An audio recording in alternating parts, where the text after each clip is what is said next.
What's going on, everybody? Welcome to the We'll See You Later podcast, where we talk all things sports and entertainment from our point of view. We are your host, Jeremy. I am Jordan, and we are so happy that you guys are following up and coming back for episode 2.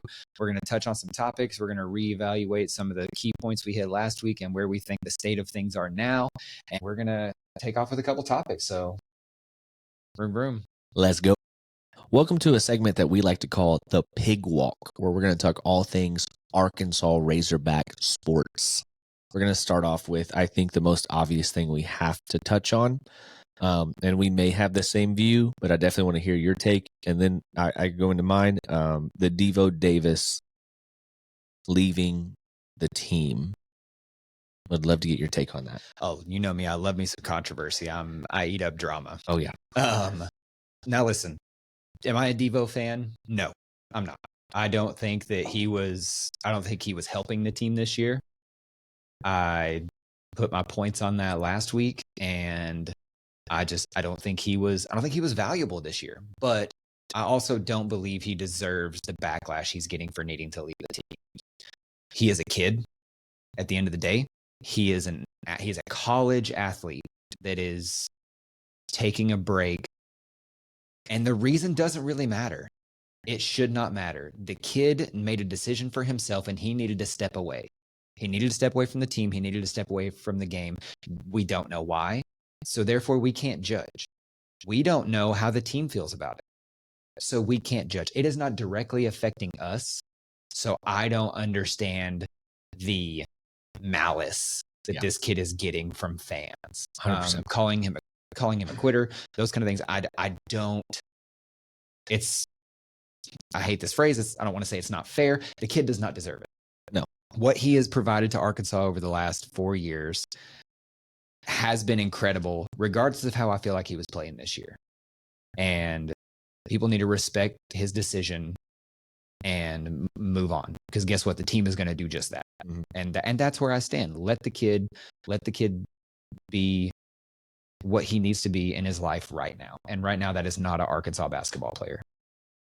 I agree. First and foremost, I love Devo Davis. I love the spark that he's brought and the loyalty to this program that he has had. And to me, he's been the biggest building block in the Muss era that we've had. He's the longest standing. He's probably had 30 to 40 different teammates, if you think about it. His freshman year, I remember the good times for me is Oral Roberts hitting the game winner in the tournament. Last year against Kansas, he put up 25, the number one team in the country, and he sent us to the Sweet 16 when we probably had no business being there. And then for him to have this moment that we don't understand. We were not in that locker room. We were not in that room when this was decided before the biggest game of the year, really. And I don't agree at all with he's a quitter. I hate that. This kid is a child, 20-something-year-old kid trying to figure out what's right for him and what's even right for the program. There's no way he said, screw this. There's no way. And even for Coach Muss to not really touch on it, it's a lot deeper, I think, than people think. And it's so sad that people are attacking him whenever you should not be attacking this kid. And my big question is this. I think people are attacking him because we need a scapegoat for this problem that we had this year. I really do. If this team, so we're 10-10. I didn't even think about it that way. That makes a lot of sense. We're 10-10. We're what? 1-7, 1-6 in conference play. 1-6. 1-6 in conference play. If we're 17-3 right now, top of the SEC, top 10 team in the country, and Devo decides to step away, it's poor Devo. Literally, people are going to be like, "Oh my God, I hope Devo's okay." Absolutely. But since we're 10-10 and we're playing like crap, the entire team has played like crap. He's a quitter. And I hate that. Winning outdoes and losing outdoes what this really means. And what this is we hope Devo is okay. We hope that this helps him in some way grow as a human being. And it's not that he's left. It says he has stepped away. I don't know if he comes back. I don't know. But I don't think it's right for people to just bash this kid, especially when he's given his heart and his soul to the program. And I would almost bet you, I bet you that whatever the reason is, his decision in some way was not just for himself. I almost guarantee you it was for the team as well. 100%. Devo is so selfless as a human. Like, he is the first one to defend his teammates. He's the first one. And what's great is, this is also something that people aren't talking about, is if you go on social media, the team is posting good things about Devo. Not one player is saying something negative about him. Nothing. So if the team is good with it, it probably sucks worse for them. And if Muss is not touching it, but we're going to move forward as a program and try to, without him on the team right now, why are we going after him? The people that actually are in the locker room with him are supporting him. So why are we not? It's what you said. We need someone or something to blame. And yeah, it's this happening. It's Devo. Devo for the basketball team, KJ for the football team. 100%. 100%. Because, and I'll go there. We did the same thing. Everybody went at KJ to say how bad he was when our offensive line couldn't block a high school team. I'm just saying. I'm just saying in general. Like, when the season is bad, you have to find a reason. You have to find a reason. And this year, for some reason, this team just hasn't clicked. And then people are going to say, well, we played the best game other than like our wins. That was our best, most competitive SEC game. And Brazil and Devo weren't on the court. Okay? This team has had talent the entire time. We've been waiting for the chemistry to work. We might have lost by 6 and it looked better. The team did look a lot better. But I don't think that that's a direct effect of them. I think that that's just called clicking, and the chemistry was actually there. The crowd was there. And whenever a big game shows up, if you look at the games so far this year, the big ones, we show up. Yeah. The everyday ones, we do not. Yeah. So I don't want to, I'm not bashing him at all. I'm not digging in because there's a lot of stuff out there. I'm talking about on the court and in that locker room. If they're okay with it right now and they're trying to move forward, we all should too. I just wish Devo the absolute best. And if you ever see this, thank you for putting that jersey on and giving it everything you had every time you stepped on the court. We appreciate it. I didn't like the way you were playing this year, but thank you, Devo. Yeah. And last year, whenever he stepped away last year, it was from like a mental health thing. Like he needed to find his joy and his happiness again. And it was fully supported. And it was early in the season. We don't know what's going on. So until you know what's going on, which you may never know what's going on, support the kid. Well, and even when we do find out, like I said earlier, it is in what Devo is choosing to do for whatever reason, literally has nothing to do with you. Nothing. It affects your personal life in no way. Now, I'm not saying don't be a fan, don't be upset. Do not go after the kid. No, it sucks. It sucks that he might not ever put that jersey on again. But what he had built in the past 4 years has been phenomenal to me and so entertaining to watch.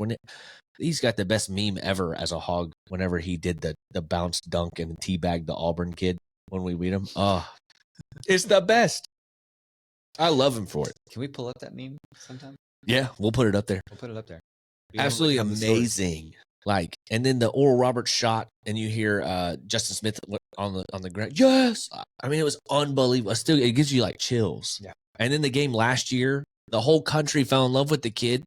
He went for 25 against Kansas. We won because of Devo, and he was crying on this, like in the interview. I mean, that's the stuff you need to remember about Devo Davis. That's the stuff. His heart, he wore it every game. Yes, it changed over time, and this year we haven't, as a team, built what we wanted, but still, that is not on him alone. No. We have so much leadership on this team. It's on all of them. I agree. And so where do you think we go from here? With Devo out, with Devo gone, essentially. I mean, we have no inclination that he's coming back. We played, I don't want to say well, we played better. We did play well. I thought we played great. We led the game for what, almost 30 minutes. I liked the small ball we've been playing. And what happened at the end was they got hot. They hit, 2 or 3 threes there to kind of pull away. They did. And we got cold. Like, we were missing a lot of shots late. But to be in a game like that. Against the number 6 team. We got the talent. Will it click? In time. Yes. Like, we needed to click. I hate to be an impatient fan, but it needs to click today. Yeah. It needs to click a month ago. So yes. If we're going to move forward and we're even going to sniff the tournament, it has to start right now. Speaking of the tournament, I have done some research. Let's hear it. I'm going to call this section the Hopeful Hog section. So Hog fans, we have hope. And I'm not saying this like this is going to happen, but that's what I'm saying. I do have hope. I think that we can click. It's just if we will click. If they click, there are ways that we can still make the tournament. There's an app that I have found that you can plug in where you're like it has all the statistics of the team right now. Okay. We are like 123rd in the country. But if you put in it allows you to fill out the rest of their season, not including the conference tournament, which if we win the tournament, we're in the tournament. We have to win the SEC tournament. That's a tough ask. It is, but there are other ways we can still make the tournament. Okay. So I'm going to give you 2 ways that we can't, and there are still 1, 2, 3, 4, 5, 6 ways we can. You're saying there are 6 ways as of today that we can get in the tournament. Yes. One is obvious. Aside from going undefeated. Well, that's in here, but that's one of them. That's a big ask. But if we go, and again, this is if we can click. And we showed the signs that we can do it. We've been showing signs all year. We're just not in the SEC. Signs. Not versus the SEC, but we've been showing little signs all year. But okay, lay it on me. Yeah. If we click and we start putting this together, which these next few games we really have a shot. So there are some ways, and we can turn it around. If, I know it's an if still, whatever, we're done with the ifs. It has to start now for sure. It should start. We have Missouri and LSU. Like this is middle of the road teams. And then after that, we have Georgia, who I think has a pretty decent squad. But we should beat them. And then we follow it into Tennessee, Mississippi State, A&M, Missouri, Vandy, and we go to Alabama, or we have Alabama. We have a lot. But there are ways we can make it. These are 2 ways that we can't make it, but we can go on a run. Okay. If we go 8-3 for the final, we have 11 games remaining. 11 games. We have 11 games. If we go 8-3 with losses to Tennessee, Kentucky, and Bama, we are the 15th team out of the tournament. Okay. So that puts us at like what, 79? Mm-hmm. And that would put us at 19-14, 9-9 in conference. Okay. We would have to win the SEC tournament to get in. Another one. Oh wait, so you're saying if we go 8-3, we have to win. We can't make it. We have to win the SEC. Yep, we will be completely eliminated from the tournament if we don't. Another way that we don't make it, if we go 9-2 in this run with losses to Kentucky, and again, this is simulation, like it's in an app. Kentucky and Bama, if we lose to them, we are on the first 4 out. We are right on the cusp. So if we win a couple SEC tournament games, we might teeter that. Okay. It'll be close. We'll be a bubble squad. We will be a bubble squad. This is where we can get in. If we go 9-2. 9-2. And we can only lose to so we have to swap them here. The way that we didn't get in was Kentucky, Bama. If we lose to Tennessee and Bama, but we beat Kentucky at Kentucky and go 9-2 there, we'll be 20-13, 10-8 in conference. We are sneaking into the last 4. Now, is this accounting for what the teams are ranked right now? Yeah, I think so. So again, it's the wins now matter of who you beat. Okay.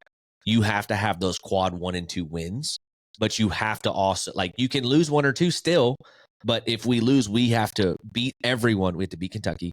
We can lose to Tennessee and Bama and sneak into the last 4, possibly. Like, we'll be sneaking in.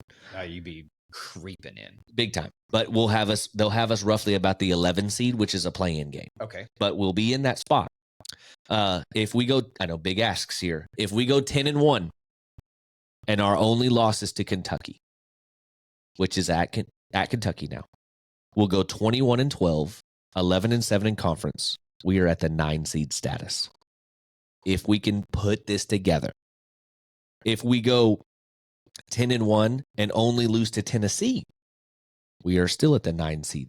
So we have to, if we go 10-1, the losses can only really go to Kentucky or to Tennessee. Okay. Is fits us in there. If we go 10-1 and our loss is to Bama, but we beat Kentucky and Tennessee, we are an 11 seed doing those play-in games again. Okay. If we go undefeated, 11-0, if we finally click, I know big ask.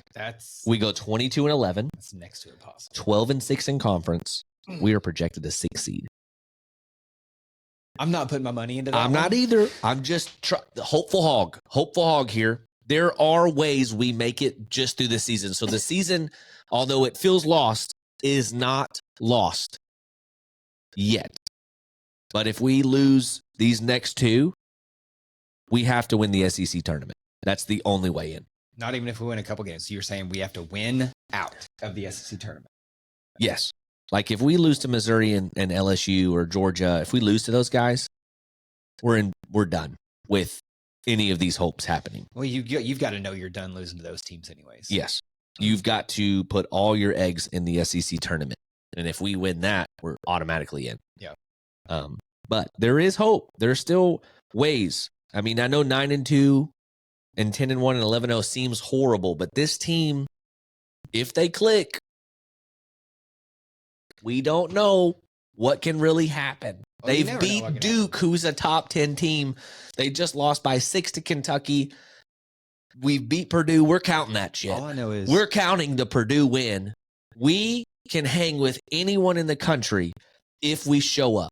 The problem is we haven't shown up consistently at all this year. All I know as a Razorback fan, you don't get off the must bus until March. I will dance with the horse that brought me here, which is Coach Muss. We played great. We just got cold late. We got cold, and it's the same thing that's been plaguing the Razorbacks all season. Our defensive spacing is atrocious. And there's too many help defensive moments where guys are risking it to try to get a steal, and it's leaving someone wide open. And in basketball today, almost everybody on that court can shoot. 100%. Especially, and I said this last week, at Bud Walton Arena, good Lord, everyone can drain threes. You know who else started pulling the trigger a little bit on the shots? Lawson hitting a couple 3 balls. Listen, Lawson, he can shoot. Lawson's a player. Let him work. Lawson is my unsung hero to this team. No knees or not. He's got length and he's smooth. He's not. There's nothing choppy about him. He's a real smooth character, and I like smooth as fast. I tell you who else. If this man would show up all the time, it would change my opinion. It doesn't matter. But Mitchell. He led the team in points. He did. I wanted to text you that whole game and be like, yeah, what about Mitchell now, huh? Bro, I was all done. I was done. Like how you felt about Devo, I felt that Mitchell, what he was good for this year, I thought he was going to be a stud. And he didn't until this past week. I honestly thought he was like our Kamani Johnson. He was just going to go in, be the physical guy, go get the boards, make a couple plays, but like you're that bully. We need that guy. Yeah. And he showed up. He led the team. He showed up in a big way. Even Tremont Mark, only had 11. Yeah. Big question. I don't know how this works. Brazil. If Brazil plays, are we in that game? Do we win that game? Or does that not work? There's 2 ways to phrase that question.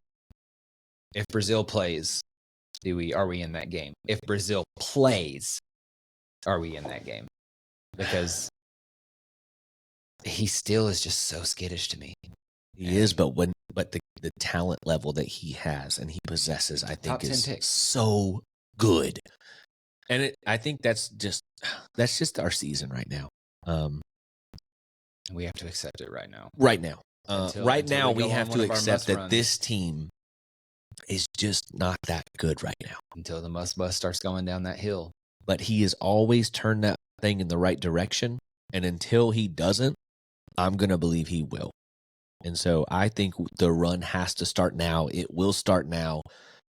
They showed a massive glimpse of it against Kentucky where they led 30 minutes of that game, if not more.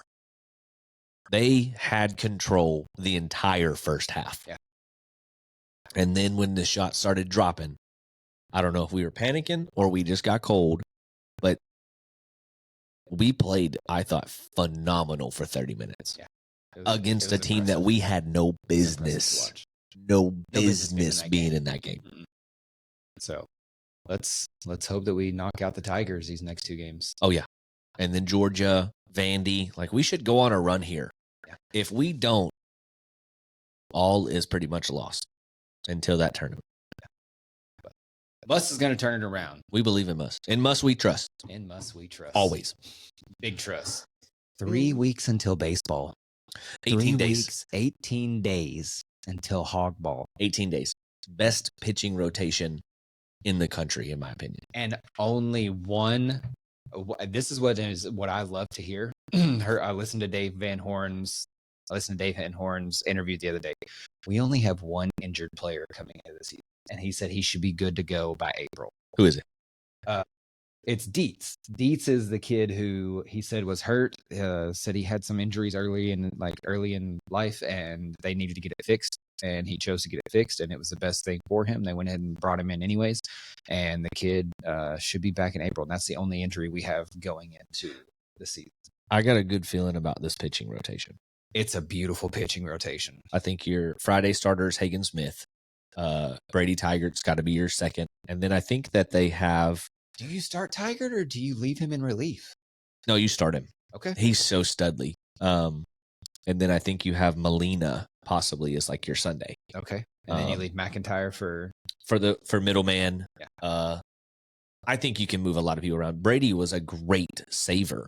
Yeah. Like great closer, but I think you've got to give him the rotation. Like he is at that status. Last year they started him a lot more. Yeah. And he played fantastic. So, but we finally have, and this is a Dave Van Horn quote, we have lefties to combat lefties. Mm-hmm. You haven't seen a lot of Arkansas pitchers to be able to combat those lefties, to be able to go against those lefties consistently. Yeah. Let's just hope that the bats are there. That's the big thing is, will our bats be there? We've got some studs. We do. And I believe what's great about it is with the pitching staff we have, they've got to be seeing the best at practice to where when we get in a game, I think that this year it's that opportunity that we could piece it together. Like we have not just one stud.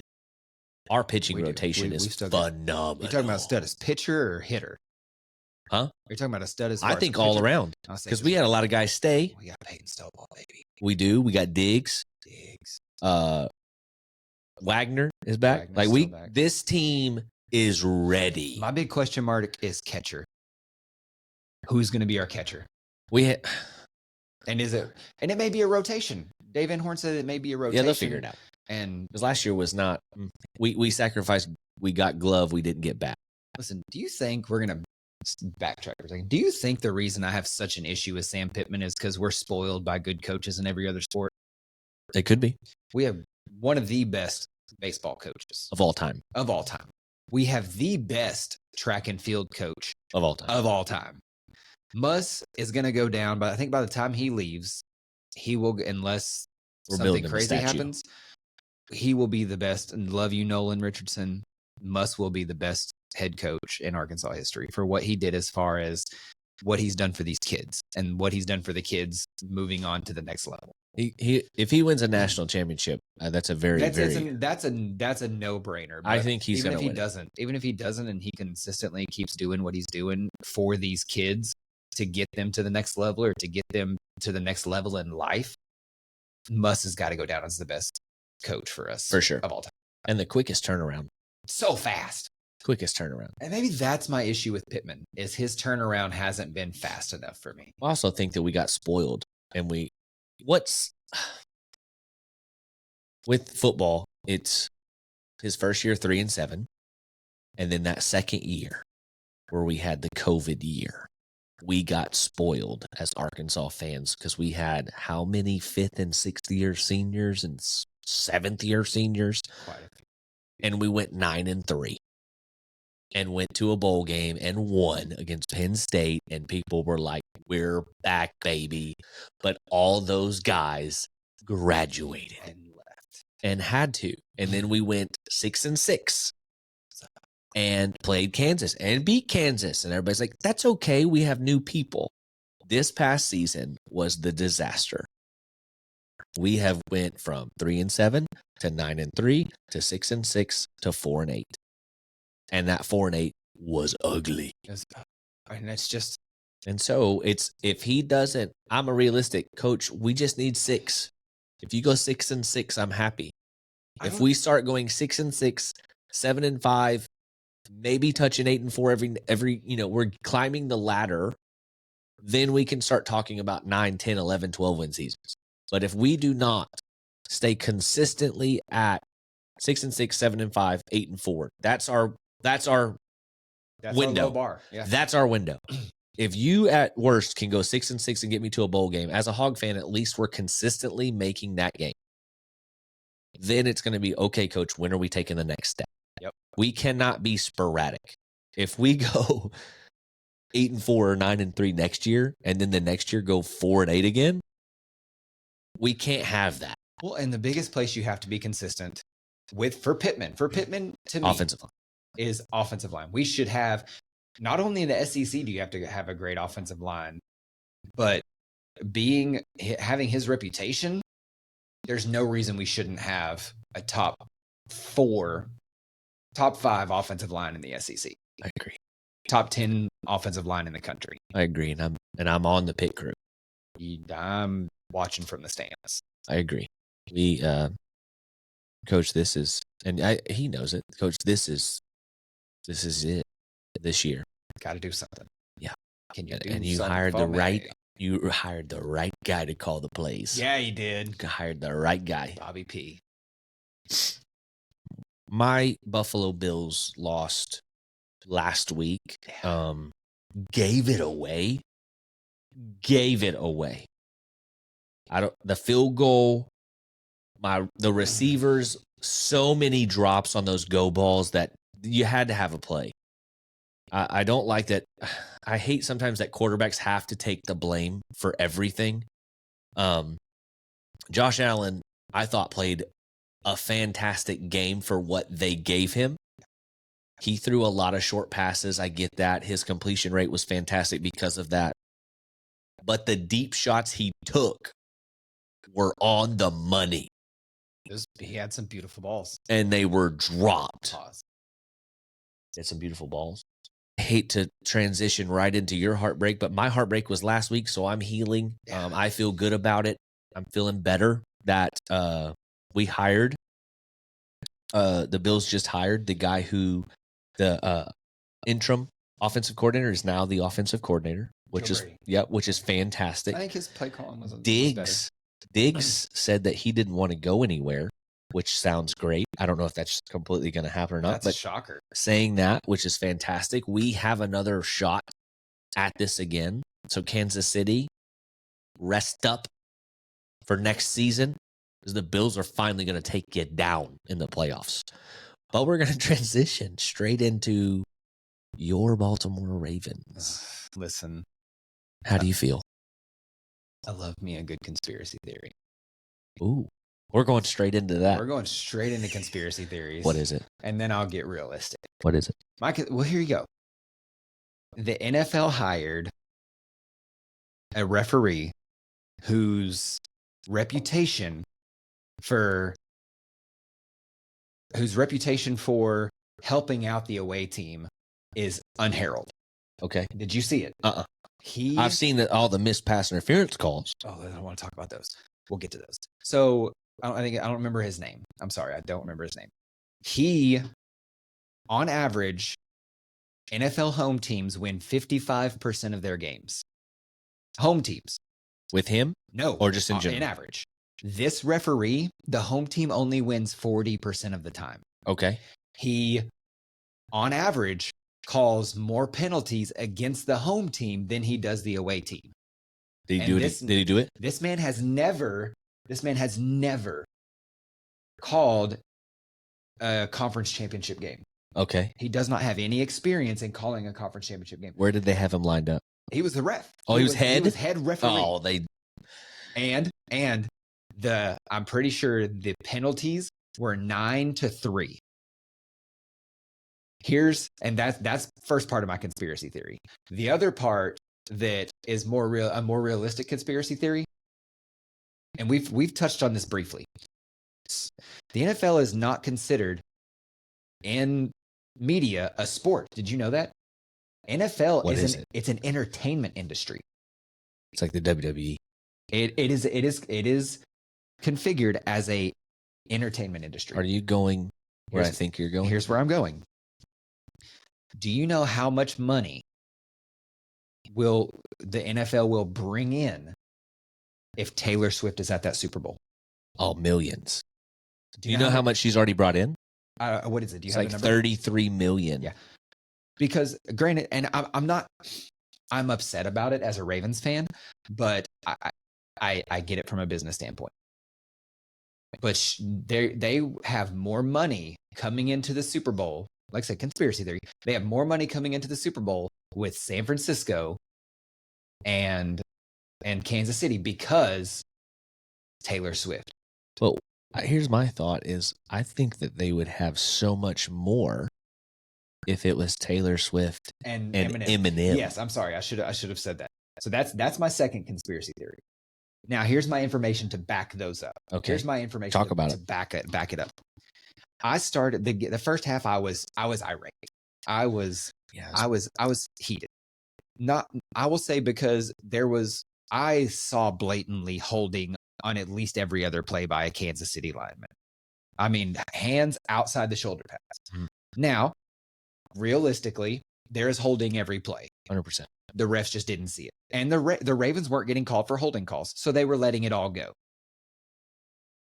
My issue is with the unsportsmanlike conduct penalties that the Ravens got.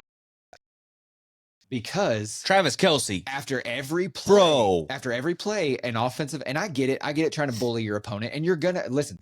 As an athlete, I'm gonna get away with whatever I can get away with as long as I can get away with it. Right. If I can be in someone's face and the ref's not gonna, as a referee, you need as in a conference game where the teams were already arguing at the beginning of the game. Yeah, throwing the tees and you need to nip that in the butt as soon as the game starts. You need to call the first, or you let them play. But Travis Kelce was blocking 3 to 4 seconds after the play was over, and then getting up and shoving a player. And in their face. When he caught that touchdown pass on Kyle Hamilton. He was all about talking trash. And then Flowers does the same at the end of the game thing. Here's the thing. Yes, Flowers did stand over the guy. I don't think he was taunting. He was telling the guy to get off of him because the dude literally had a hold of his leg. Yeah. And would not let go. When he shoved him, which is what triggered their taunting penalty, is because the dude literally would not let go of his leg. Yep. And it was the classic case of the guy who they see last does it. Because the same thing with the penalty when Travis got in Roquan Smith's face, shoved him, and then dude headbutted him. The offensive lineman came up to him and, barrel chested him, and he shoved him. And that's when the penalty got called. Again, It's who you see last. But here's my thing. The refs, y'all saw that. Y'all weren't watching anything but what was going on after that play. So that's where I have the information to back up my conspiracy theories. Now, go ahead. Do you think if the Flowers catch and that whole play, if he scores and does that they call that? No. So you think the only reason they called taunting was because it was still in the field of play? Because Travis's taunt was in a touchdown. I feel like on touchdowns, they give you a little bit more leeway to talk your trash. Had he not bowed up to the guy? You think the spin was still fine, though, even though it was right on him? They would not have called the spin. Had he spun the ball and turned and yelled into the crowd or something, I believe it would have been called. But he was kind of bowed up over the guy because But Travis did the same thing. Same thing. Travis did a lot that game. That wasn't Dude him, was so. all game long trying to start crap, which I'm okay with. But you're letting him get away. You're letting him get away with it. He's gonna continue doing it, and he should.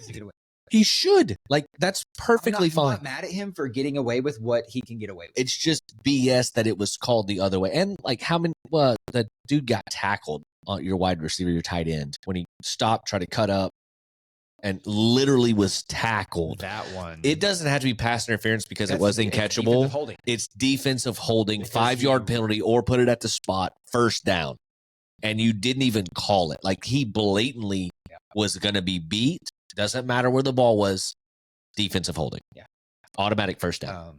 So, with my conspiracies and my backup out of the way, let me talk realism.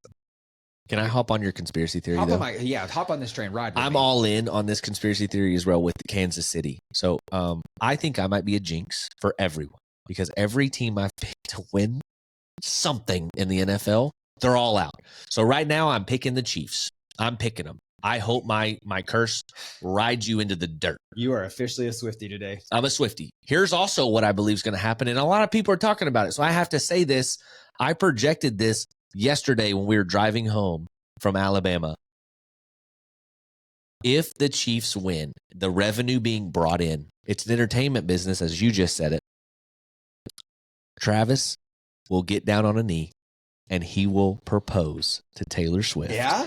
And if they lose, they're screwed. He's gonna pull a Boise State. He reminds me a lot of a guy who would do that. Like, he seems like a big romantic gesture kind of guy. I think that he's not a private person. I think Taylor is.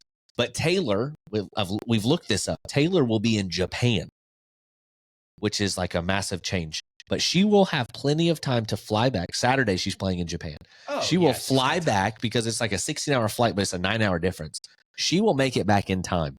She went to the field yesterday. She went down to the field for the first time ever, and they had a kiss on the field, and everybody is going, entertainment industry, it's the greatest love crazy. Story of our generation. It is right now. If Travis wins, this man pulls out a rock that you've never seen before, and the confetti is falling. People will go nuts. Does he? And I think they've been dating longer than what we think. I think so. I think they've just been under wraps until they wanted to come out about it. Until Taylor said it was okay. Yep. But do you think he carries the ring in his pants the entire game? In his jockstrap. Right next to old Lefty. He doesn't look like the kind of guy that calls it old Lefty. No, He has some kind of cool phrase for it. Some kind of cool name for it. Like, yeah, like Blue Steel. Chesterfield Lincoln or something. Yeah, Blue Steel. Something funky. Magnum, it's beautiful. But tell me how amazing that story brings. Like because next year, if this happens, like he might do it in wherever. But if he did it, the revenue. But next year, this story's not hot off the presses anymore. It's only a cute story now. Yeah. Only a cute story now. So back to my conspiracy. Do you think the Chiefs or the NFL says, hey, we'll let you win the Super Bowl, but at the end, you have to propose to Taylor? That could be a thing. I'm not in on the script thing, though. I'm in on the refs. I'm in on the refs. I'm not in on that this is rigged for, like, the players are in on it. We're going to let you win. Yeah. Because they don't get a script at the beginning of the game. Like, this person's going to, because field goals, you can't guarantee field goals. You can't guarantee. But also, you can't guarantee secrecy between 53 men on a roster. Yeah. That's the best kept secret of all time. A practice squad guy is letting that slip. Yes, somebody's saying something. When a guy retires, somebody is stealing that script and 100%.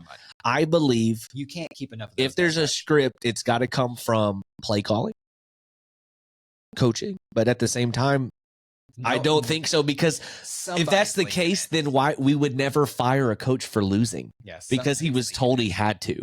If it's rigged, it's 100%, I believe, refs. Yeah. Because there are calls that are blatantly not called. That's like, oh, we didn't see it, but then you saw the other one. I think that that's where the script comes into play. Also, everybody jumped on the conspiracy theory about the colors, myself included, about the logos. As soon as everybody started talking about it, they were like, yep, screw that. Yep. pass. They're like, oh, let's go ahead and switch this. Yep. Let's ruin this. So let's go to what really happened here. Yes, the game was hard to watch. It was it was a rough one. I can't even say in the second half, other than the unnecessary roughness penalties and unsportsmanlike conducts, other than those, at the end of the game, Lamar Jackson and the Ravens had 2 chances. They should have been up 21-17. They had a chance to put the ball in Mahomes' hands to make him have to win the game. And maybe it would have, maybe it wouldn't have. But Zay Flowers, and I hate it. The dive. I hate it. The rookie. You didn't have to dive, kid. It wasn't 3rd and goal. It wasn't 4th and goal. Yeah. Granted, he tried to make a play. Yeah. I mean, what do you do there? Because if he scores, you're going nuts. Yeah. A rookie made a rookie mistake. He was trying to make a play. It didn't pan out. I'm not even gonna say it was the wrong call. It's just the fumble was he let out with one hand. It just sucked. Unfortunate. Yeah. And then you have that, which would have tied it. The pick. And Lamar Jackson had no business throwing into triple coverage. Was what the tight end there? He threw his hand up. He did. Did he throw his hand up as like a decoy? I think no. I think Or I know he wanted the ball up. That's what it was. Because he's had different conversations with Lamar where if he wants the ball up, he does this. Yeah. And I think that was him saying, throw it up. Granted, he did drastically underthrow. Underthrow. That tight end was tackled in the end zone by both defenders. Now, I got the whole he underthrew it. That man was tackled before that ball it got anywhere near them in the end zone. You know what follows up my conspiracy theory that I didn't even mention? Why are the announcers not talking about these blatant calls? Yeah, because they do it all the time. Yeah, Tony Romo is like notorious for saying stuff like, "Whoa, there's a hold! I can't believe they didn't call that." They were hushed because even Gene Steratore, the replay guru, said he had to catch himself because, like I said, they weren't talking about it. But the one time they had to on that interception, they said, "Oh, the hit was so close to the interception. It was so bang late. bang. It was so late, bang bang." And then they showed the replay as he's talking. Not even close. He stopped talking. It was a full second and a half. I retract.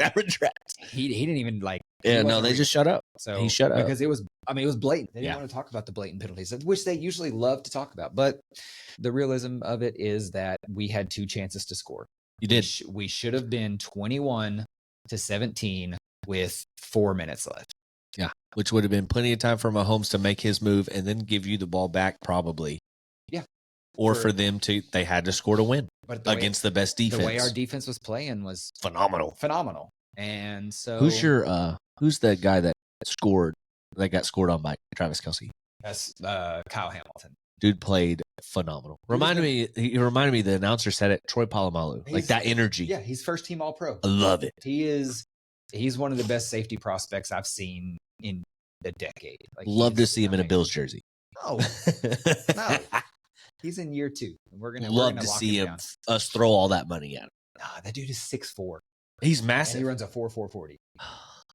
They make them in labs these days. So now we can walk away from heartbreak and talk about the other side of the Super Bowl and talk about the 49ers and the Lions. Yeah. I thought that game was out of hand.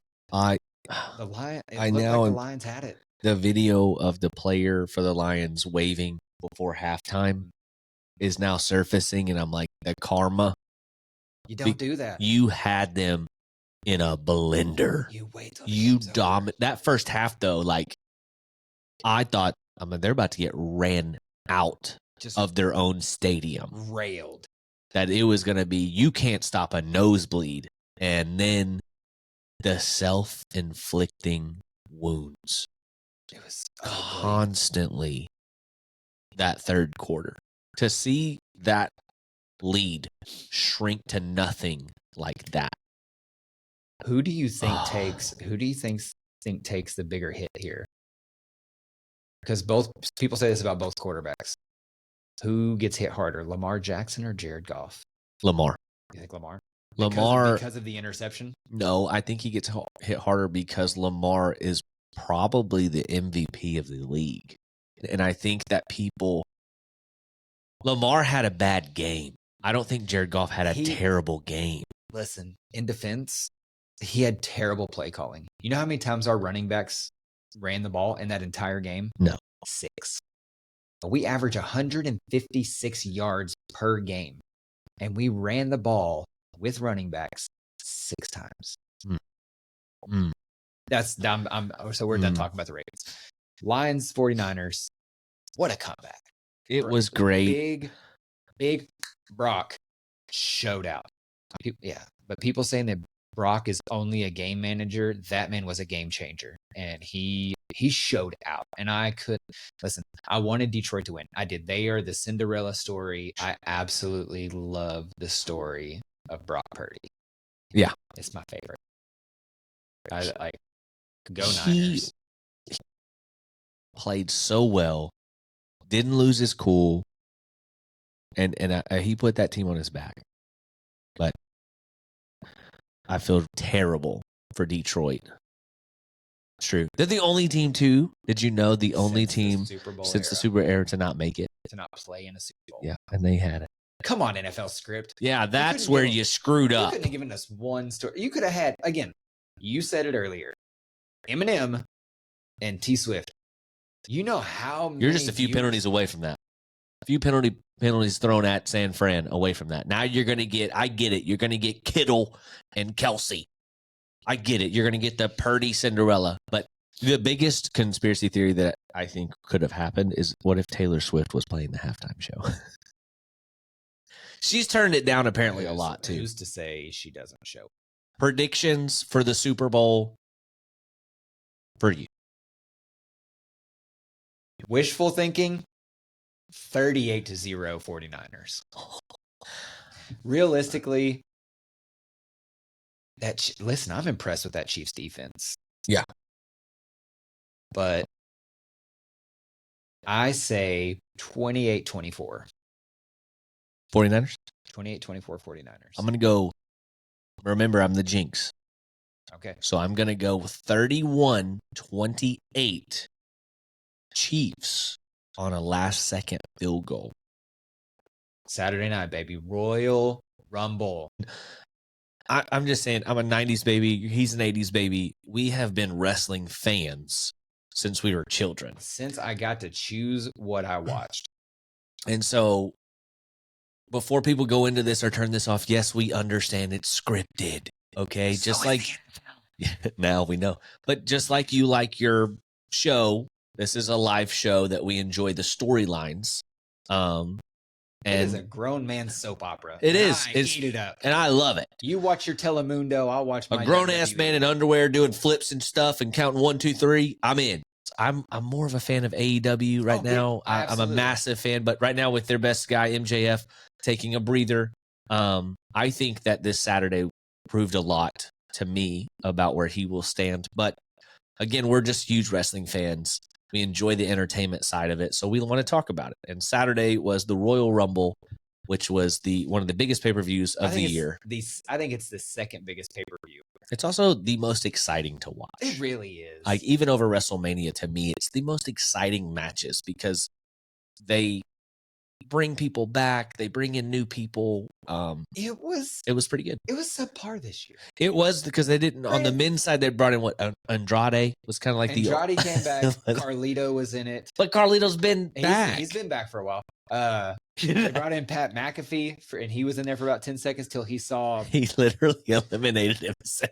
He said, "Nope." He literally got in, got pumped, got out, thought about it, got back in, and then decided to jump. It was fantastic. You got in and saw a 7. It was just awesome. 380-pound, like just. Well, when he got in with his alligator boots on, I'm like, this man, he ain't doing nothing.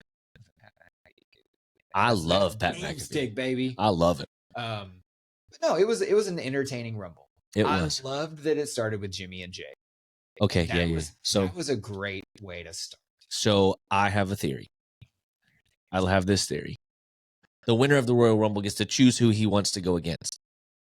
This year, to me, can be the year Cody dethrones Roman. And I'm not saying I want it to happen, but I'm saying Every time it's finish the story. If they're going to pick someone to beat Roman, I believe Cody can dethrone Roman based off this theory. Last year, he had him, and he was Solo, Jimmy and Jay. Like, it was all these things. Randy tore his pec. He did. But I'm saying, like, he had a lot of hurdles that he was not supposed to win.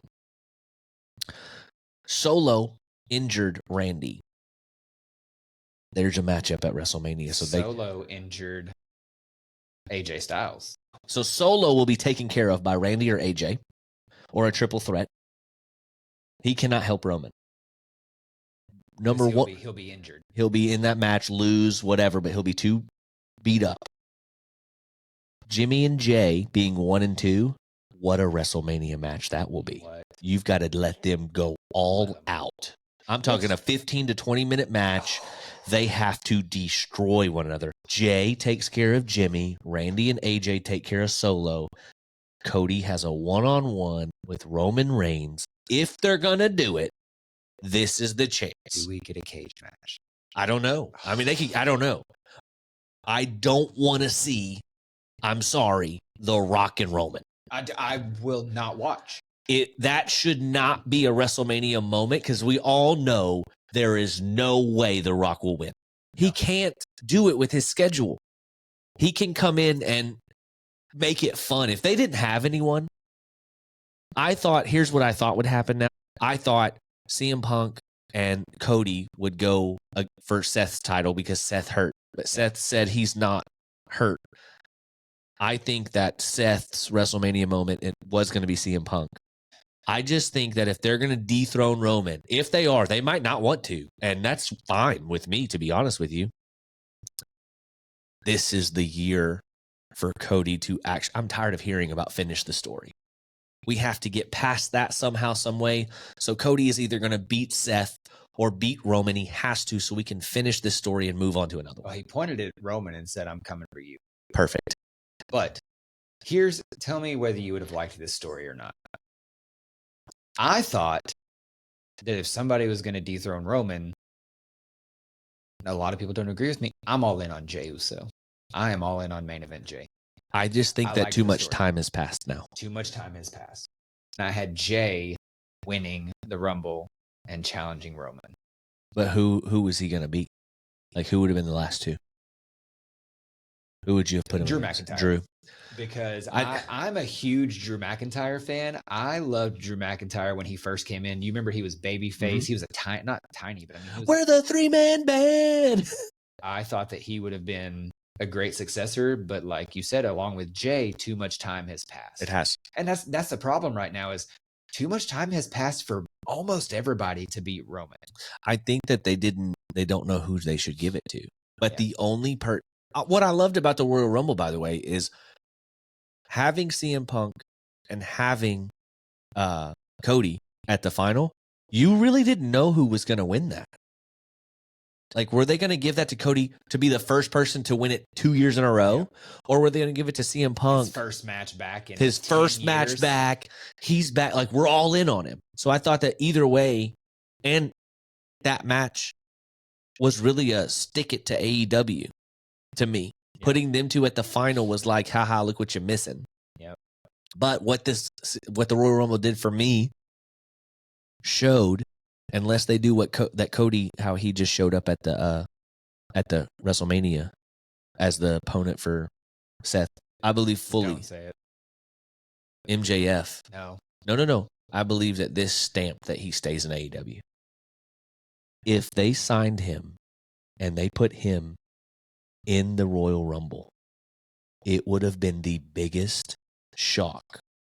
But he didn't show. And with him not showing means to me, the man's on vacation, as he should be. He needs a break. And they're building up other people because he was the show. And he's going to come back. I think what's the big one that they do at Wembley Stadium? All In. All In. And it's like the biggest event ever. I think that it just solidifies that MJF's going to have a lot of time off. No one's going to be talking about him, thinking about him. we're going to be missing him. And the double clothesline and the kangaroo kick, like he is the modern day Ric Flair. It's fantastic who he is and what he is, but I just think with him not showing up at the Royal Rumble, he is going to show up at the massive event. People are going to lose their mind because they're not even thinking about him.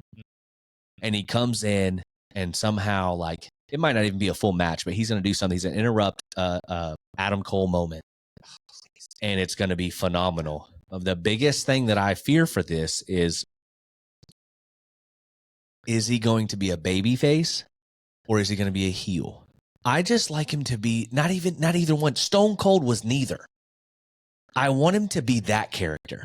He is the what I want to do character. Well, it was not good or bad. He can go either way because he can do both. It was what he used to say. He's like, I'm your scumbag. Your scumbag. And that's what Stone Cold was. Like, Stone Cold was our redneck. Yeah, he's awesome.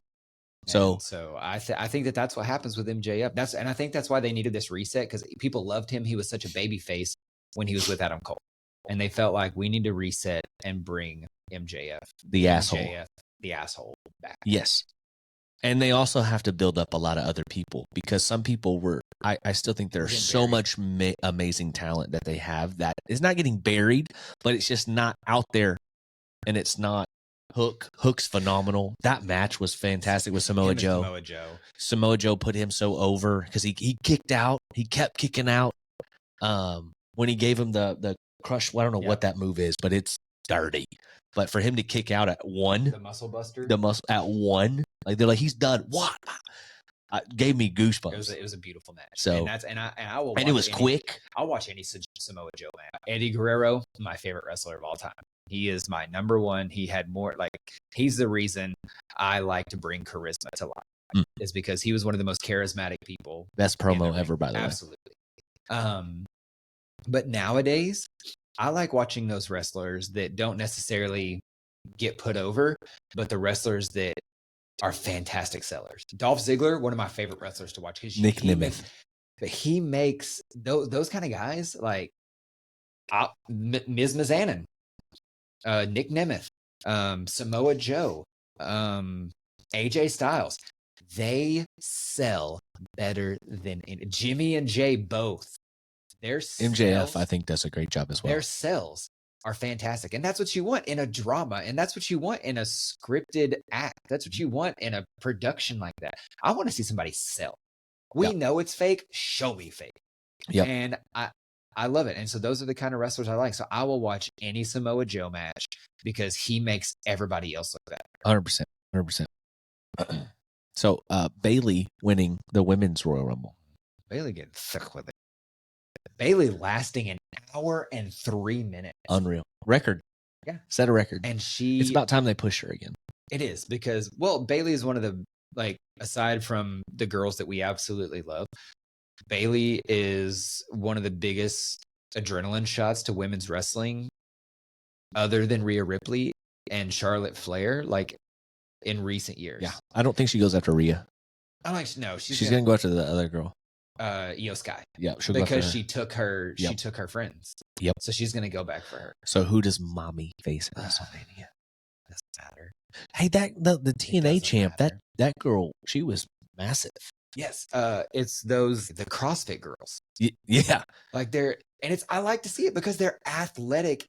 It's the gladiators. It's remember that show? Yes. It's the gladiator women. Those women were jacked. Like, you're not going to get a lot of Charlotte Flairs, who was a true gladiator built woman. She is an Amazon. Yeah, but you're not going to get a lot of those. You can get a lot of these more muscle mommy, CrossFit, just, I don't want to say boxy, but these stout, beautifully built women. Yeah. And I think, and they're athletic. And it was their Rumble, in my opinion. I'm sorry. I liked watching the women's Rumble better than the men's. I do too. I think there weren't enough surprises in the men's for me. I could have used with a star or two, like, showing up out of nowhere. Yeah. But the women's I was on the edge of my seat more than I was. I think Jade. Oh my Jesus. I think she might have to go to Rhea. She has to lose, but I think that she can. It's a hook moment. Like, she came in bodied Nia Jax, which is a whole lot of woman. That is, and she has to go against Rhea Ripley. She has to go against her, but Rhea can do it. I think Rhea can carry this women's division for the next 5 to 10 years. She will make her look phenomenal. Oh yeah, Phenomenal. Rhea's one of those people who sells really well. And she does. She's learning smooth. How to do all of it. Like she did one the other night where she was on the apron and she fell, and like they pulled her off the apron. She hit the apron and she literally it looked like she had been shot. Yeah, like bounced to the floor, fell back. Phenomenal seller. Yeah. There was big question. Who did that? Someone else did that in the Rumble. I don't remember who, but it was another one of those great sellers. Big question. Big question. What we don't talk about very often is we're setting up for WrestleMania, which is coming. Quit thumbsing down to me. Quit that. Are we live? Is someone thumbs downing our live? They have to. They're like, y'all suck. Y'all suck. But who does Damian Priest cash in on and win? Does he do it at WrestleMania? Because we wouldn't think that would happen. I'm so sick of seeing him with that case. Send your money in the bank. Either cashing in or not cashing in. Like, make up your mind, bro. He's going to cash in. They're building it up. My thing is, who does he go against? It'll be against whoever Seth faces. It can't be Roman. It can't be. He will cash in with Seth, but it's like, is Seth going to beat CM Punk, or does CM Punk beat Seth? And then Damian comes running down WrestleMania, just like Seth had the best cash in of all time, and just cash is right there. I just, at this point, terrible. I forget constantly that Damian Priest even has the money in the bank because, bro, he's got to cash it. Do something. How crazy would this be if they, and they might do this now that I'm thinking about it, because they screw people quick, and they don't want the story to always be the happy ending. Cody beats Roman. Oh, don't. Damian cashes in and immediately beats Cody. And Cody is only the WWE champion for like a minute or two. Do that to him at WrestleMania, though? Yeah. I don't want him to do that, but like if they did that, you know how over Cody would be even more? I'll tell you what, though. Cody Rhodes is a businessman. Yeah. He will lose over and over and over for the company. Yeah. And sells out. He bleeds wrestling. Phenomenal. So you have to reward him, I think, with, again, I think he has to beat Roman. If that's the only person. He's the only one. He's the only one right now. Unless you bring in an MJF, which I don't think is happening. I would hate it. I would hate if they brought in MJF. I would hate it too, because I don't think they would let him do what he does. They would try to put those little blocks on him. But I think Cody wins it somehow, some way. A cage match would be great. A Hell in a Cell. Like, make it something stupid, but also make it to where Jimmy and Solo are so jacked up that they cannot help, and Roman's by himself, but it's got to have to be a match. This can't, it's got to be a test of time. And you can even keep Roman as a big, big star. I mean, he's never going to go anywhere, but his loss can be controversial. You want to talk about putting Cody Rhodes over? You ready for this one? Yeah. Not going to happen. But talk about just making him the new face of WWE. Roman wins at WrestleMania. I think Roman wins whoever he faces at WrestleMania, because he's gonna break Hogan's record. Okay. And they want that. They want that until SummerSlam. Okay. So hear this out. Roman and Cody have match of the decade. I think both of those guys are going to put on a beautiful match. And Cody loses 2 in a row. Cody loses. Damian Priest comes in to cash in. Is about to beat Roman. Cody Rhodes helps Roman. What a man. But he wouldn't do that. Why wouldn't he? He's like John Cena. Like, he's too good. That's what who would. No, do you get what I'm saying? Like, Damian Priest goes to beat Roman. Right. And Cody stops Damian and then makes it where Roman wins.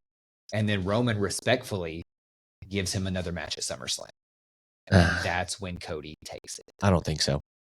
I'm not saying I don't know if that would ever happen. Just what a view. I can see somebody else interrupting that match and making sure Roman wins. Drew McIntyre. Because he stopped Damian already 2 or 3 times from cashing in. He literally has stopped him. Damian came out to cash in on Seth, and he tried to cash in on Seth when Drew was in the fight with him. Yeah, like, and then Drew, Randy Orton came out. Yes, and stopped him. And it screwed Drew.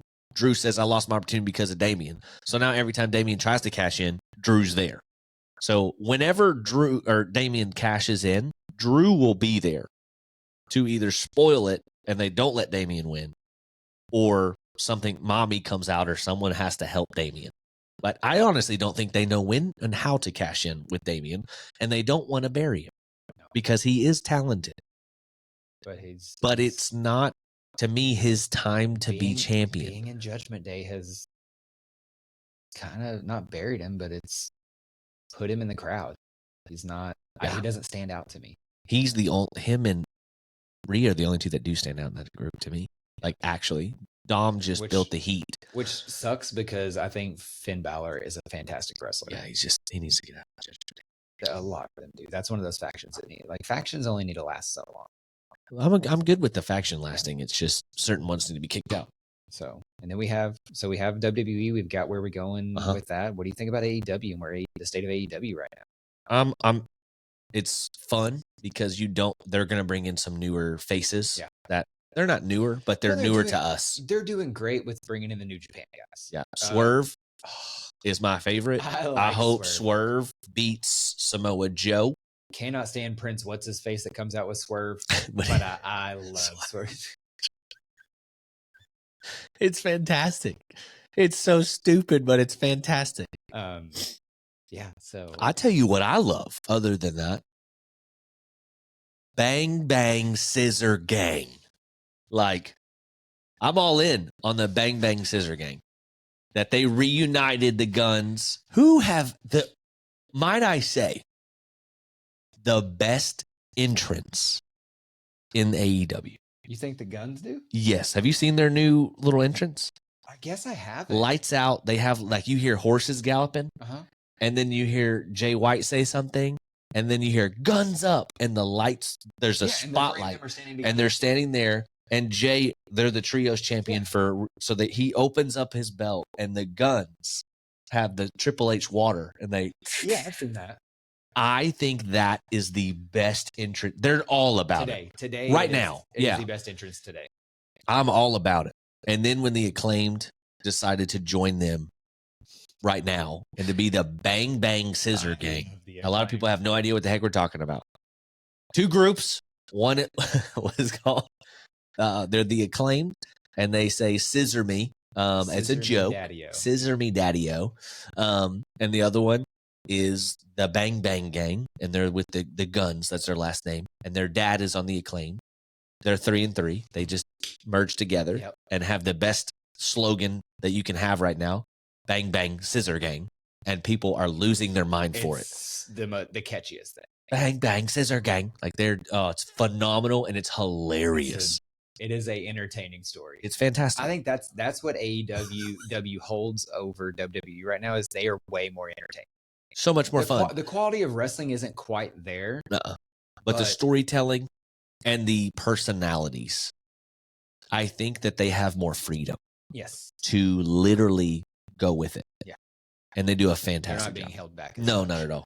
So that's my favorite story right now is Bang Bang Scissor Gang. Yeah. That, and I'm so ready to see what's going to happen to Bullet Club Gold. I want to see Wardlow. That's not Bullet Club Gold. Bullet Club Gold is Bang Bang Scissor Gang. That's what I thought, but you said Bang Bang Gang. They said the Bang Bang. They're where are my gold then, boys? Yeah. The Undisputed Kingdom. That's when you said that. Did you see? That's another group called the Undisputed Kingdom. Did you see where the Guns? They're playing the stupid role. Have you seen their interviews? So they were saying that they're coming to collect all the gold. is the undisputed kingdom. Like they're going to get it all. And so they were getting an interview, and Renee Young was in the back talking to Jay White. And he goes, she says, yeah, the undisputed kingdom said that they're coming for the gold. And one of the gun boys goes, you mean the United Kingdom? And the other one goes, yeah, that's where Jay's from. And she goes, Jay's from Australia. And he goes, get it right, Renee. And he like walks up, and Jay goes, just ask your question, Renee. I missed that interview. He goes, it's the United Kingdom. You know where he's from? And she goes, he's from Australia. No, he said from New Zealand. He's from New Zealand. Yeah. And he goes, just go with it, Renee. Just go with it. But I'm like, the fact that they're playing stupid, so they're standing there chewing their gum. Oh, it was phenomenal. Like I said, the freedom and the characters that they've created in AEW are so much fun to watch. Yeah. And the wrestling's getting better. Like a lot of them are learning how to move with each other, and it's not as fluid, it's not as smooth, but at this point in my life, I don't care. No, it's entertaining more than anything.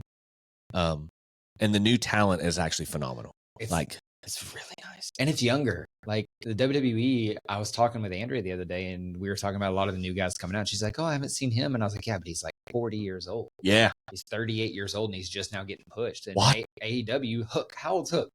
20 years old? He's in his 20s. Yeah. So he's in his early 20s. Yeah, so they're really pushing those younger guys and trying to build. And they're super brand. Talented. It's a different style of wrestling too. None of them are generic. It's a lot more high flyer stuff. What is your favorite style of wrestling? What do you like to watch? Do you like the technical wrestling where it's locks and movement and just real, like, what's the word I'm looking for? Real precise? Like, it doesn't matter to me. I do catch sloppiness a little bit, but if to me, it's all about crowd engagement. And if you can put on a match and tell a good story. I don't really care about the style. Okay. I like them all. Like to me, it was like, okay, I love the Hardy Boys and Christian Edge. Yes, because they were crazy, but at the same time, their style didn't matter to me. It was the performance. Okay. I believed the story. If you can tell me a great story, I'm okay with mess ups. I'm okay with technical. I'm okay with high flyer. I'm okay with whatever. See, I'm a luchador guy. Like, I love the fluidity of the luchador style of wrestling. Yeah. I think they're all great. I think it's the story. Can I buy into what you're selling?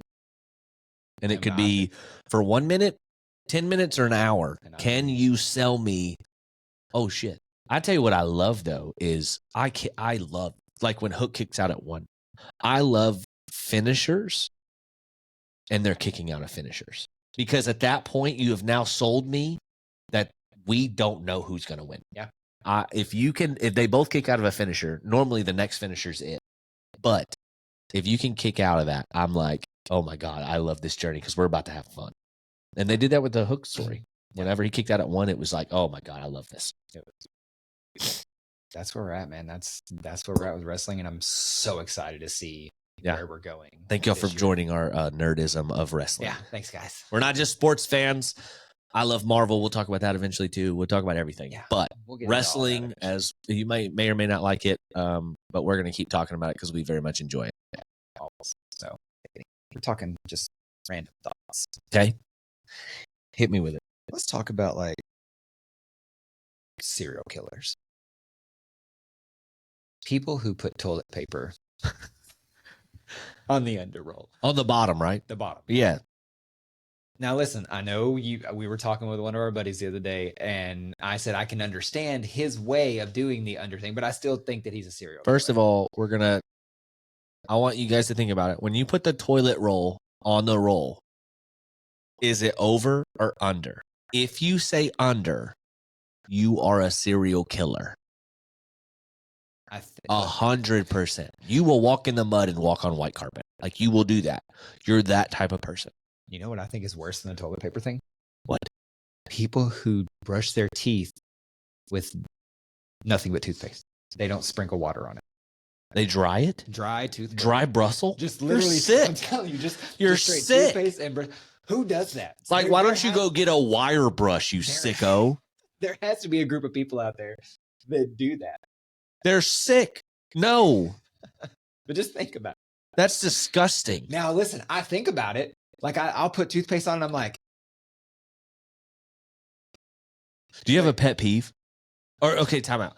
What makes your skin crawl? I have weird ones. You're gonna have to tell me yours, and then it'll trigger some of mine. Okay, so fingernails, not on something, but like I'm terrified of like a fingernail, like something going under my nail. Like it gives me the heebie-jeebies. Something poking underneath your or nail? if it rips, a nail rips, I literally like, and no one can cut my nails. Like I can't go somewhere and have someone cut them, and I can't. I freak out. Like my skin crawls. I get the heebie-jeebies. So not like the nails on the chalkboard. I don't care about that. Yeah. It's just the actual fingernails. Yeah. There is one that it's literally my entire life. I don't get it. When you're in the when forks are locked together, and they don't come apart. I literally can't do it. I can't pull them apart. I quit. I literally will drop it and run for the hills. I literally look, I'm like, Carrie, they're stuck. I'm going to throw up. Why is that a thing? They're just pronged together. Yeah. I will leave the room and let her if they're stuck in the dishwasher, I'll wash that thing 10 times. I'm not touching it. And it's one of those things that you can try as hard as you can to break them apart. I won't do it though. I can't. But then you can just like set them on the table and they'll fall apart. I want to throw up when I see those, and I don't know why. That's a trigger for me that makes no sense. Do you have anything that's like a skin crawler? Yeah. What is it? Dog hair. Dog hair. Dog hair on my clothes. Like, I don't know it wasn't the way I was raised. We didn't have dogs, but like, I will go into panic mode if there is dog hair, like an over decent amount of dog hair on my clothes. Yeah, it's a reason we don't hug that often. Yeah. One, I just don't like to hug. Two, I have dog hair. We have 3 dogs. Like I'm the same. I don't like dog hair on my clothes, but there is a day that's come that I'm just like, as long as it's not covering me. I also now have longer hair. It falls off on me. Like it's not that I give up. I just don't pay as much attention to it. I have that problem. But you got the luscious beard that I don't have. I don't have it. All right. The dry toothbrush serial killers. No, dude, no. But the over-under on the toilet paper. Let us know in the comments. Our friend does the under and had a good, for you, answer for it. I wouldn't say good. It's an understanding. Like, I never understood why. Like, why do you do that? But his is, put a hand on and pull it under. But that's an extra movement that I don't want. I want to just be able to. Boop. Yeah. You're a serial killer if you do it. If you go under, I don't care. I don't care. You're the type of person who drinks out of the milk carton and put it back. Sicko. Ugh. No. You drink out of the milk carton, didn't you? I drink out of the milk carton. You dirty dog. It's my milk. It's everyone's milk. What if I come over and I'm like, hey, you got a glass of milk? And you're like, listen, your nasty, non-dry toothbrush having self drank out of that. Wait. The better question is, who goes to someone else's house and asks for milk? 100% I'll ask for milk. Really? If you have Oreos, yes. Like if we're going to play a game and you have a cup of milk and Oreos, I'm all in. I'll do a line right here. I'm not ashamed enough to tell you. Like, I would do a full line of Oreos. If you were at my house and you said, can I have a glass of milk? I say I would, but I drink out of the carton. I don't. You dirty dog. My family, I don't care. You know who else drinks out of a carton? Who? My fiance. And I caught her. I look over there and go, what are you doing? Yeah. And she's just drinking away. And she's like, what? And she didn't say that. It's my milk. And I'm like, no. Where were you raised? No. We don't drink out of cartons around here. See, but I'm also like, then I drink 98% of the milk in my house. I drink 99%. Carrie will have that little sip for like medicine and crap, which I'm pretty sure you're not supposed to take with dairy. But we have a faucet right there. Drink your water. Do not put your dirty, chapped, unbrushed teeth, lip having self on the team family milk carton. You know something I don't get? Trigger. You know what I don't get? What? Why? And you may be one of these people. I won't say women. I'll say people. Oh, What is such the big deal about needing to brush your teeth before we make out? Yes, I am a 35-year-old man who still makes out with my wife. Right, Absolutely. Right. She will, like, in the mornings, nope. I'm like, we both have bad breath. No, you're sick. I've drawn the damn line. You will make out with somebody with morning breath? Yes. You're a sick man. Listen, You're twisted. I'm not doing the podcast no more. I'm done. You will make out with your wife with green ass breath. I brushed my teeth before bed. 8 hours ago. That's no. So you're telling me fresh off of a burrito, you're good with licking the other person's face and having them back. Jeremy, I will lick a butthole. You think I won't make out with a woman? What if she got like green or food in her teeth? In the morning, I don't care.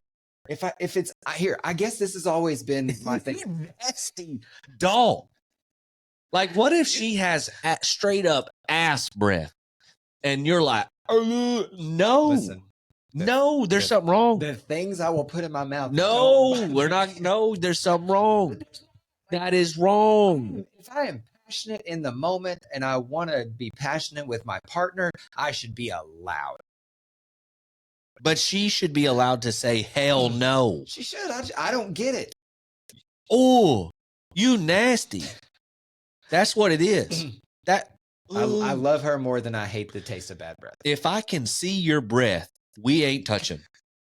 And in the morning, there's a trail, and you damn well know it. You just see the cartoon trail behind them. Of green. Yeah. You watch too much of Ed and Eddie. You need to go back and watch some more and brush your teeth with water. I will after we make out. You're gross. You're absolutely gross. That's disgusting. Maybe I'm a serial killer. That's 2 out of 3 for sure. I'm going to go home and I'm going to brush my teeth with nothing but toothpaste. And a wire brush. Oh. That's just, I didn't know that about my co-host at all. No. You don't do any. So here, give me one. What do you do that you think is gross that other people might find gross? Or I know you're not just gray. You don't stay them. What do you got? What do you mean? Yeah. What do I do that's gross? What do you think is gross? I didn't think it was gross. Oh, what do I do that's gross? That I don't care. They may be conceived as gross, and you do not care. I will drink after almost anybody, which is kind of contradictory. You do that. Yeah. I trust. So see, here's the problem. I think now you have unlocked something for me. I trust that you have brushed your teeth. So like if someone's like, man, this is a good drink, I'll be like, oh, let me try it. Like, I'm okay with that. We're all cut from the same cloth. To me, I think if we all start drinking after this person, we can conquer a lot of stuff, right? We all go lick a doorknob. The same, go for it. We all go lick a doorknob, and only the strong survive. Like, COVID doesn't stand a chance if we lick doorknobs. But I don't do like gross stuff, but like drinking after somebody to me is not that bad. Now that you have unlocked that you don't brush your teeth. That's before making out in the morning. I'm saying like if I wake up, if literally my eyes open and I'm like, ooh, my wife new looks fear hot. unlocked. New fear. Is me not brushing my teeth for the day? No, it's just like I let people drink after me and I drink after them. I don't care. Like you can literally eat half of a candy bar and hand me the other half, and I'm like, you don't ever know what people put in there. That's true. That is true, but you're on the immunity side of it, so I'm trying to be non-vaxxed, you know. Wait, can we talk about something that you mentioned earlier though that we didn't get to get on camera? Which part? You're afraid of swimming. I'm very much afraid of swimming. Give me that. I am terrified of water. When I was a kid, how far does it go? Like, you're not afraid of a bathtub? I hear Jaws music in the bathtub. Like, also watched Rugrats as a kid and listened to the song of "You Can't Get Sucked Down the Drain." But also watched movies to where like the lady's in the tub just chilling, and then something grabs her and pulls her.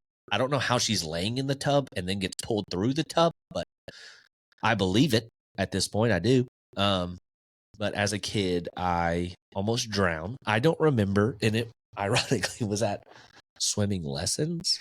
So that instructor should be fired.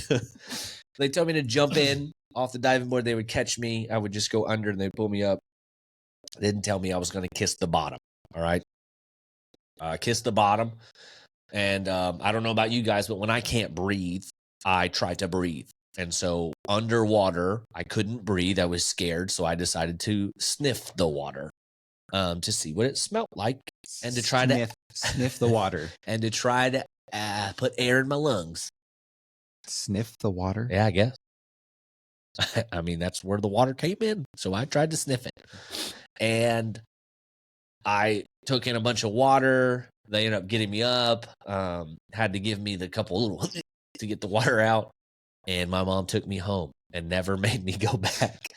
I like water activities, but the fear is very much activating. Like if we're going like to a water park, I can more than likely stand up. When I like the rides, I don't like the wave pool. Terrifying. First of all, so much pee in that water. Second, what if Larry the Cable Guy comes swinging over a wave and his ass just running? I ain't in on that. Like just nasty stuff in the wave pool. I will lazy river it. Where did you get Larry the Cable Guy? I don't know. I don't know. Thought in brain. Jeez. But I like the slides and stuff like that. I do get scared though. Like it's an adrenaline rush for sure. It's kind of like bungee jumping. Is that fear of water is there? But I enjoy that. But like if we go on a pontoon, it's okay. But I can't wear floaties and stuff because people are gonna laugh at me. You just giggle just thinking about Get you water. Like wings. I just want like little duckling ones. But then tan lines. You know, I don't want to deal with them. Get the inner tube that wraps around you. Yeah. And then I'm gonna sit and duck for the underwater shark or gator. I'm just sitting there paddling my little flippers. Where are you swimming? I don't know. I don't know what's under there. Big fear for me is when I'm out there and it gets real cold underneath me. I honestly think like a megalodon has just swam under me. Swear. You know what I'm talking about? I know what you're talking about. Like when you get in a cold patch, I'm like, this sucker goes 900 feet deep and there's like a massive coming up. But I'll sit in a life jacket. Like I'll flip it and I'll do the seat. And I just, it's literally like the most uneasy feeling is if I'm not in some sort of a flotation device, I am in fear for my life. I'm one cramp away from dying. Like one. Or if something under the water just tugs my toe, I'm dead. I'm dead. I'm going to panic and drown myself. So if I'm ever in a boat accident and you're with me, my suggestion is either A, leave me because I will drag us both down. I'll swim with you. Or B, but I will punch you. I was in the Navy. I have a fantastic little bit of training where I can at least knock me out first. Like you have my full blown permission to punch me until I am unconscious and drag my body out. That's the only way that we both make it out, probably. You're gonna be like, just kick, and I'm gonna start swinging and doing everything that's wrong. I never would have guessed this about you. Like I don't do water. Years of friendship, I never. I don't do water. It's just not my thing. Okay. I enjoy on a hot day. I like the ride part, but so sitting in the water. Don't ever invite you tubing, is what you're telling me. No, I won't tube. And then if you dunk me, we're not friends. Oh, I wouldn't do that. We're too old. We're too old for that. Like nonsense. If someone threw me in the water, it's like, ha, ha, ha. I'm like, best believe when I get up, I don't care if you are my family. I will punch you in the face and walk away. No. I'm not that. I can't. It's a new fear. I will take my ball and go home. 100%. I will. I don't do water. Sorry. I don't. It's absolutely the most horrific. That's one of my death fears. Mine is height. Heights make me uneasy. See, but mine is an odd sense of heights, and Andrea likes to make fun of me for it. Okay. I can look down. I can be up high and look down. Okay. And I have no problems. It's once my line of sight breaks to where I can't see my feet or where I'm standing, I almost have a panic attack. Oh. Like I can even be up on a rail. Know that I have nothing to fall on. But as soon as my line of sight breaks where I can't see what I'm standing on, you're in trouble. We've tested it. And I get the chills, literal panic attack. I have so I have two do you have strange fears? No, it's just that one. Just that one. I have two very strange fears that there's probably a small community of this, but it's not normal. I don't think. This isn't like a snakes or spiders. Like I get those. It's not the like fear of snakes biting me. It's that snakes are creepy. The mugs got no legs and they can move faster than people with legs. How's that work? How does that work? We had to make up a word for them. Slither. Yeah. How can you move like that when you have no feet? How do you wiggle? And also, how do you swallow all that stuff? And then the acid killed. Like, no, I ain't about it. So, anyways, but you're two strange fears. Also, I've never seen a snake poop. I don't trust something I can't see poop. Don't trust it. Strange fears for me, I have two. One, a piggyback off my water fear. I am terrified if there's a flash flood. You know the ditches that like pick up water. Yeah. And it looks like a raging river. Yeah. I am so fearful that if I drive by one and I fall in, right? You're scared of falling, the fear of falling in? I will drown in a ditch.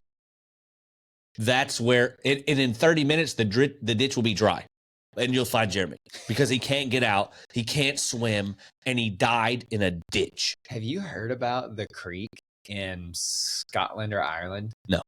It is a creek that's only, I don't want to be a liar, but it's no more than like 3 feet wide. Yeah. But it's deep. Okay. It has a 100% mortality rate. If you fall in that creek, you're going to die. You will die 100% of the time. But it looks like, can someone just jump in and we pull them out real quick and then we defeat anyone that no, because it moves so fast. Oh shoot! And the undertows that you can't see, it just yanks you. Anyone that has ever fallen in that creek, on record, has died 100%. That's me with the creek over on Jackson Street. Like I drove by one and it looked like a river, like a dam had broke, and I have to drive over it. Like if this road gives way, I'm going to die in a ditch between Sally and Robert's house on 3rd Street. Like, this is not how I want to go. That's not one I've ever heard before. That's an interesting one. Yeah. I would die. I would die. What's your other one? Porcelain dolls. Oh, I mean. If you have a porcelain doll, my mother has a ton. So, Mom, no. Those things are haunted. They mean you no good. You can't even play with them because you drop it, you break it. And randomly, they move. Their eyes follow you everywhere. If you put me in a room with porcelain dolls, I will not stay there. You have bad juju. You're probably haunted. And we might be friends, but we ain't on that inner circle. I tell you that. Like, I don't trust somebody who's got glass dolls just chilling. Like, you're on the creepy spectrum for me. But a porcelain doll? No. How many you got? I know you see. Listen, mine has sentimentality for it. I don't care. Sentimental, that thing in the attic. Get it out. No, it is. If my great grandmammy gave me one, it's in storage. So they don't bother me for the simple reason of I grew up around them. So did I. My grandmother made them. And my mom had a set when she was an adult. And when she passed away, she gave the dolls to my children. Mm-hmm. Now, that being said, mine is in Kira's closet facing against the wall with something draped over it. Because it's terrifying. Because it's terrifying. It is, in fact, creepy. They're so scary.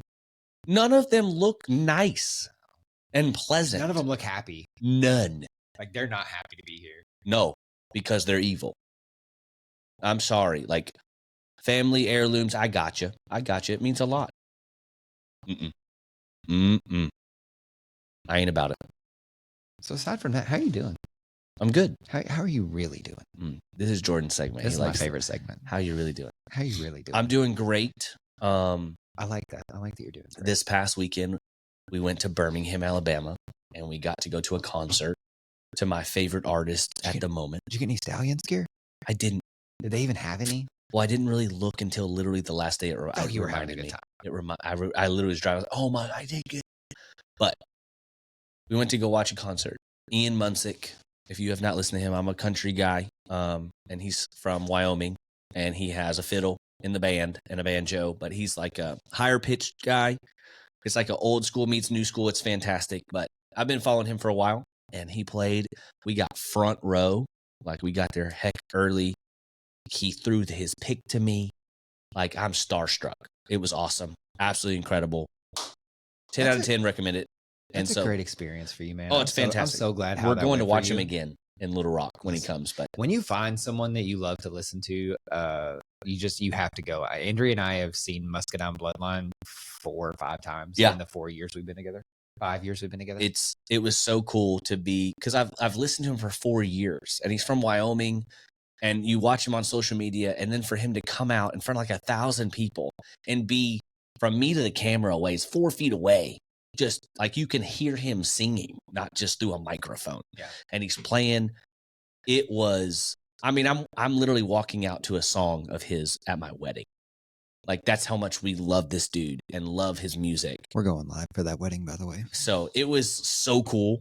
And it just kicked off the entire weekend. And then the next day we just had fun in Birmingham. And then we just had a long drive back yesterday. But I'm doing good because I'm coming off that kind of high. Yeah. So, but and also like, outside of just that one moment though, like you're doing all right. I'm doing okay. For those of you who do know, some of you don't, my dad passed away in July. And so I've realized now, because I started going back to church, that there are a lot of things that I haven't touched that I don't deal with. I actually try to take my dad's place for a lot of people. I try to be there for my mom a lot more, my family. I try to like be his replacement. And I don't touch a lot of how I feel. And I don't know how to handle a lot of those things because I don't know how to touch those things. But I'm realizing when I go over to my mom's house, going into his room and like going through some of his things, and then my mom allowing me to like my dad's a big NASCAR guy, huge, got that Dylan Hart thing up there, got the sweatshirt, like his clothes, I don't know, makes me like gives me comfort. And so like wearing his clothes helps me. I get emotional still very often. And normally those are by myself, but like his clothes help me so much of just like, he's still around. Yeah. And so it helps you cope. It does. It still hits you. Like your mom still hit everybody. It's always going to hit you. Yeah. But it's our first of everything is all lining up. Like his birthday's coming up, which is going to be hard.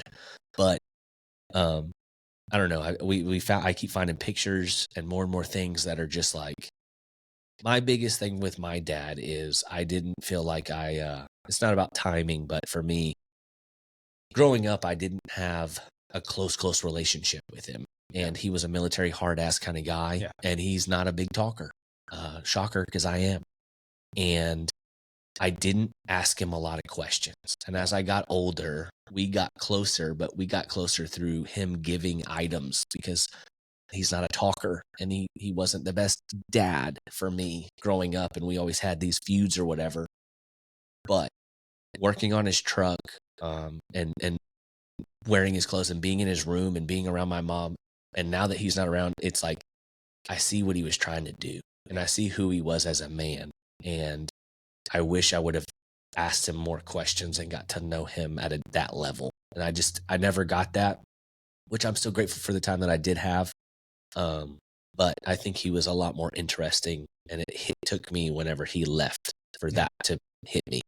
So wearing these things, talking about these things, that's kind of why we started the podcast. We'll see you later. That was the last thing my dad said to me on the phone before he went on life support. So I want to keep his legacy going and keep his spirit alive. And I feel like this is what's doing that for me. And I'll touch those things as I go, those feelings and those emotions, but I'm also going to let them out and not hide them. So that's what I was going to say. I think you're doing a great job of that. Like you're not afraid to talk about it. You're not afraid to express the highs, the lows. And I think that's helped you. You can definitely tell, when you talk about it, that it's helping you to be able to say those things, and the people in your life allowing you to talk about it without trying to help you, without trying to fix you. And it's been nice to see you. This sounds terrible, but take it so well. Yeah. To take it in stride the way you have, and it's made me happy. It's made me happy for you. Not that it happened, but how you've been able to handle it. Yeah. And again, there are a lot of things that I don't touch.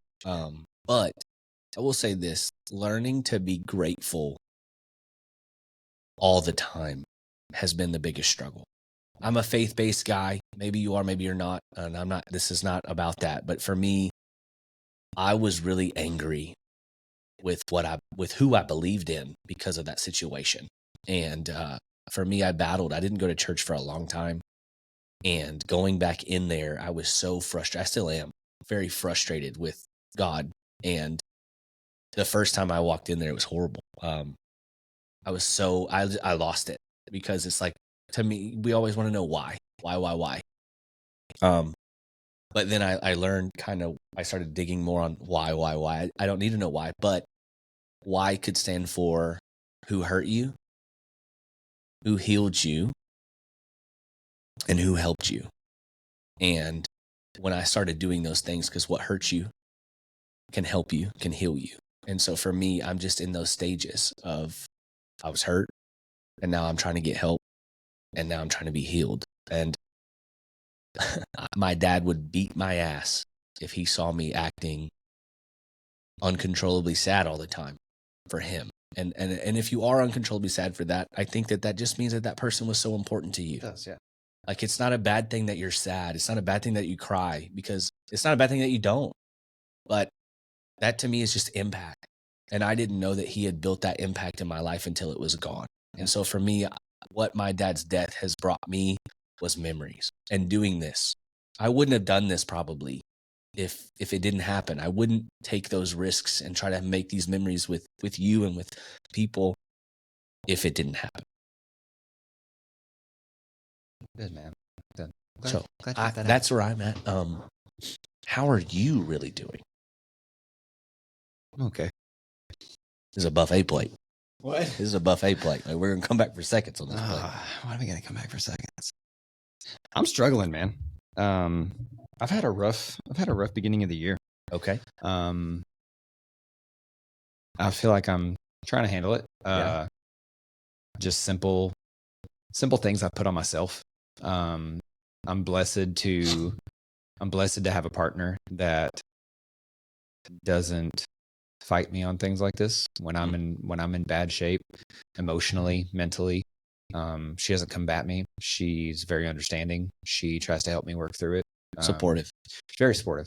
Sometimes it can be overwhelming, and she'll try to fix things that I don't ask her to fix.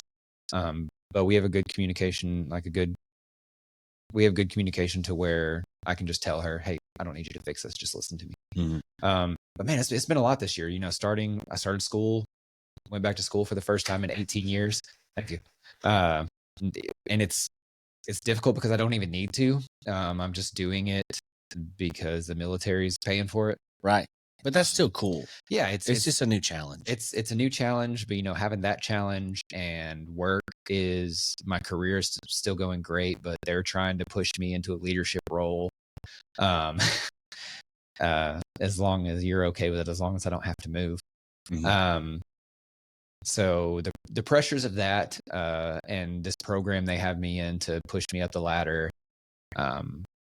and I put a lot on my plate in the beginning of the year, running the flag football travel team, starting this. Not that this is a stressor. It's just, like I said, I put a lot more on your plate. We got a second dog when I was stressed out by having the first dog. I took a lot on, and so it was hard to process all that. And the stress is kind of winding down. Like I said, having a partner that I can communicate with and tell her what's going on in my life and exactly how I feel without fear of anger or negative repercussions or negative feedback, has really made it easier. And having friends like you that I can come and talk to, and me, I have no shame. Yeah. I have no shame, and I'm not afraid to tell my friends exactly what's going on. I think that's something I learned growing up in a house of pretty much all women. You have to be upfront with everything, otherwise it can go downhill real fast. Yeah. But no, I've had some struggles, but this week is what I've really focused on, pushing through them, and it's getting better, man. Like I said, just tackling those stressors and the things I put on my plate and reorganizing life. It's the busiest I've ever been in life. I'm a I'm a real relaxed, like do what I want, freedom kind of guy. And I've kind of taken up a lot of my time. So now I just have to learn how to manage having no time. Yeah. But other than that, man, like I'm still happy. Yeah. Well, at least it's that's a just good more or thing. less, it sounds like stressors. It is. And it's just a lot on the plate. It's not sadness. It's not. It's more anxiety and stresses and obligations all over the place. Yeah. That I put on myself. And Yeah. I can It's just figuring out how to manage it. say nobody put these stressors on me. It's stuff that I put on myself that I just have to learn to manage. Yeah, you'll learn how to navigate those. Yeah. I just think it's going to take time because it's new. Yeah. And it's a little uncomfortable. But everything that I've put on my plate are things that I want to do. Right. They're things that they're goals I didn't know I had. And it's just this point in my life where, like I said, I'm still happy. I'm stressed, but I'm happy. I'm actually learning about that in my psychology class, how you can have stresses in life and still be happy. I forgot what it's called. I should probably know. We just studied it today. Sorry. My health and wellness class, not my psychology class. Okay. For me, health and wellness was PE. It's like dodgeball. It's nice that I've been through so much therapy because my health and wellness class, I don't even read the chapters. I just go and answer. It's because right now we're on mental and emotional health, and that's been the easiest thing I've done in school. I made a 10 out of 10 on my quiz last night without even reading a single word in the chapter. Ooh. Boom, boom, boom.